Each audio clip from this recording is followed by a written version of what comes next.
Anibersaryo na naman mga mahal kong kapatid. Isang taon agad lumipas para bang napapikit. Sarap, di ba isipin paano to nasimulan? Sarap lang din na sariwain ng mga nakaraang anibersaryo.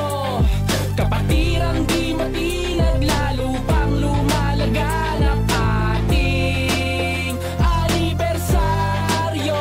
Arriba! Kapatiran tao ga mananalaytay ang dugo ng Triskelion. Ngayon ang ating panahon, kapit bisig ang hangarip, pangalan maipagtanggol sa bawat suliranin na sa ating dumaan. Pasasalamat sa kanya ating pasaning gumaan. Kapatid, saludo ko palagi ay sa'yo, walang pake sa kurot-kurot opinyon na kritiko. Malakas, malaya ang aking kapatiran, pinanday ng mga aral sa atin ay magpapayaman. Kapatid, sa atin ang selebrasyon na to, bigyan papugay bawat buhay natin dito ay ginto. Mahalin pa natin dapat ang bawat isa, hidwaan sa pagitan ng pangkat. Salamat nagwakas na, sarap mabuhay, sana di na matapos to. Ipapangako hanggang sa dulo ng tagpo, maninindigan, malabo nang mapahinto. Ating pagdiwa, ito'y isang mahalaga